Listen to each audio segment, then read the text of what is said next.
China es la civilización más antigua del mundo, con unas tradiciones milenarias que han ido forjando la identidad de su pueblo.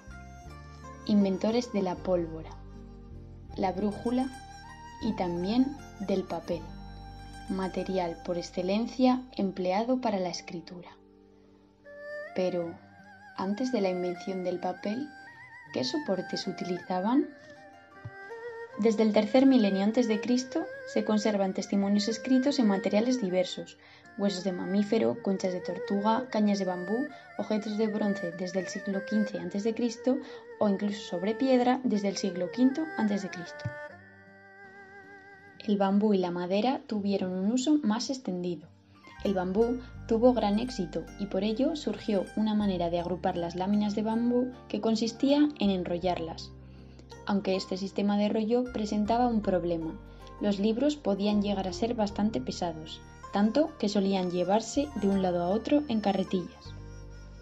A pesar de esto, se utilizaron durante unos 1700 años, desde la dinastía Shang en el segundo milenio a.C. hasta la dinastía Han, que llega hasta el siglo II después de Cristo.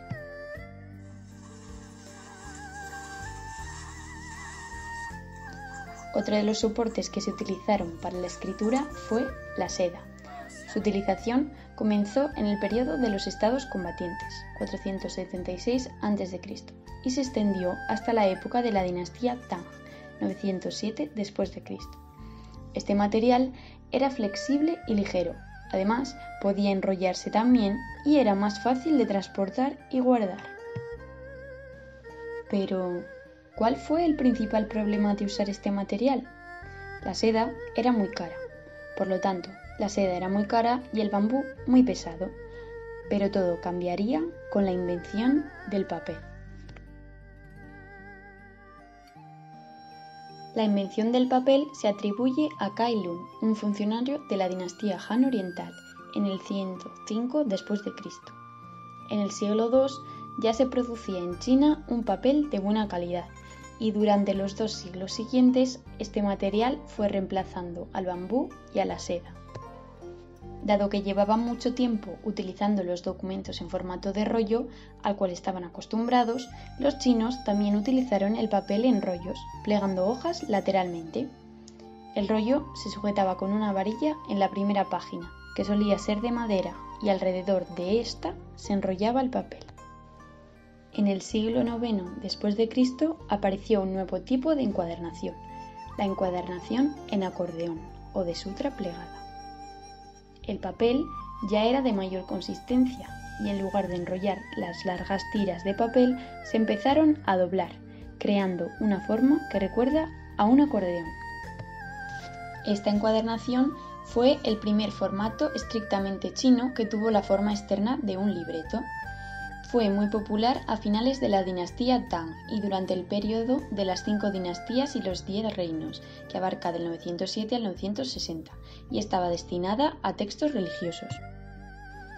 Otro tipo de encuadernación, destinada en este caso a los volúmenes de referencia, fue la encuadernación en torbellino, o también llamada encuadernación escamas de dragón. Consistía en apilar varias páginas, colocando la más larga abajo y la más pequeña arriba. El conjunto se enrollaba de manera que la página más larga cubría todo, sirviendo así de cubierta. Esta forma de encuadernación se desarrolló de forma transitoria durante la dinastía Tang, pero fue reemplazada por la encuadernación en mariposa. Aunque se han descubierto vestigios en Dunhuang que sitúan el origen de la encuadernación en mariposa a finales del periodo Tang, este formato alcanzó su madurez en la dinastía Song, que abarca del 960 a 1279. Este tipo de encuadernación supuso un paso muy relevante dentro de la evolución de la encuadernación tradicional china, llegando a ejercer una enorme influencia en los estilos que se desarrollen posteriormente. Debemos saber que la importancia de este estilo de encuadernación radica en la ruptura definitiva del concepto de rollo. Además, por otra parte, Esta manera de encuadernar los documentos de manera enrollada provocaba que las hojas se doblasen continuamente por el anverso y el reverso, dando lugar, con el paso del tiempo, a que éstas se rasgasen con facilidad.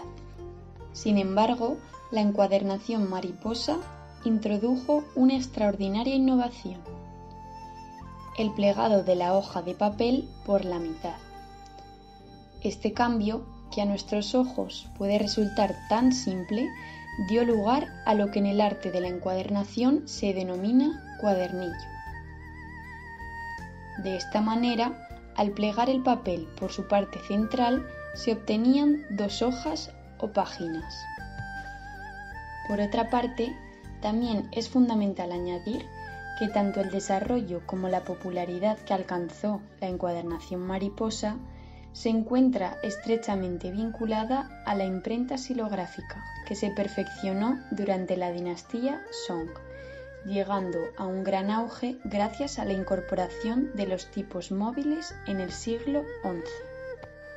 Este sistema consiste en sustituir la plancha o matriz en la que estaba tallado el relieve todo el texto por pequeñas piezas donde se tallan individualmente los diferentes ideogramas chinos. De esta manera, una vez que estaban todas las hojas estampadas, se doblaban por la mitad, de tal manera que la parte en la que se encontraba el texto quedase en las 2 caras internas del cuadernillo. Los cuadernillos se iban apilando uno sobre otro en orden y se procedía al prensado de los mismos.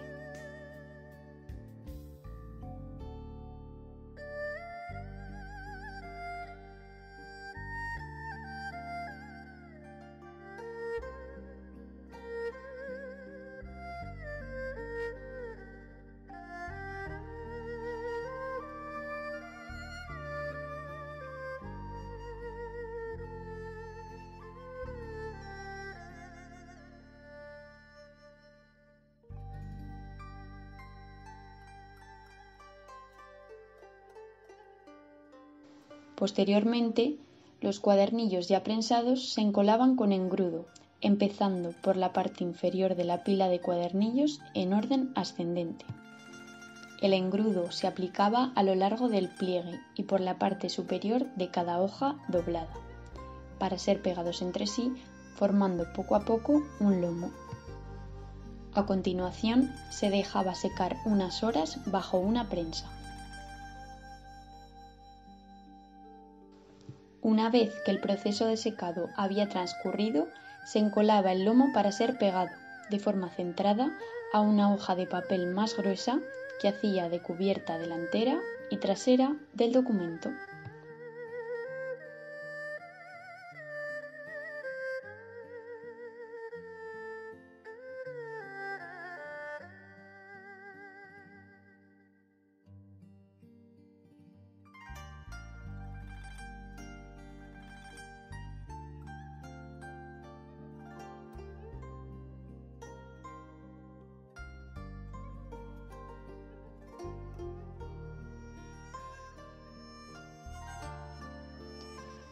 Cuando uno de estos libros se abría o se cerraba, la forma de sus páginas recordaba a las alas de una mariposa. De ahí la denominación de este tipo de encuadernación china. Este formato de encuadernación fue el más popular de China durante 400 años, ya que fue el más utilizado durante las dinastías Song y Yuan. Los motivos por los que el formato mariposa tuvo un gran éxito se deben, en primer lugar, a que permitía incluir más texto que cualquiera de los 2 sistemas empleados anteriormente, ocupando mucho menos volumen.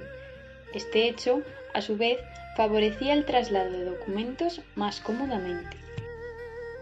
En segundo lugar, era un formato que permitía abrir el libro por la página deseada. Por último, este tipo de encuadernación no se encontraba vinculado a unos contenidos concretos. Por lo tanto, al no estar atada a ningún grupo particular de lectores, era un tipo de encuadernación que pertenecía a todo el mundo. Sin embargo, este sistema de encuadernación tenía un gran inconveniente.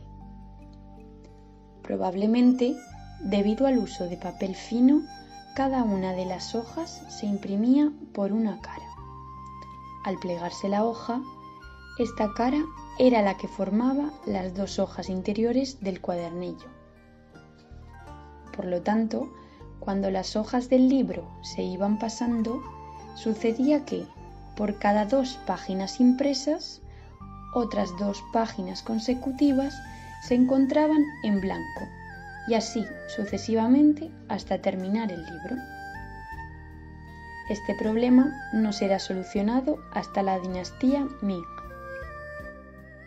La encuadernación mariposa pasó a Corea y tan solo nos han llegado unos pocos ejemplos del período Joseon. También llegó a Japón durante el período Heian. La encuadernación en mariposa supuso un avance significativo en los sistemas de encuadernación tradicionales chinas y gozó de gran popularidad. Se acercaba más al formato de libro moderno y ocupaba menos espacio, lo que permitía apilar más documentos en un espacio más reducido. A pesar de este éxito, la encuadernación en mariposa seguía presentando algunas carencias que necesitaban solución. Como consecuencia de ello, surgió la encuadernación conocida como envuelta, que reemplazó a la de mariposa en la dinastía Ming. Se optó por doblar la cara impresa del papel hacia adentro, de modo que las hojas en blanco quedaban unas contra otras y, al encolar un pliego con otro, éstas dejaban de verse.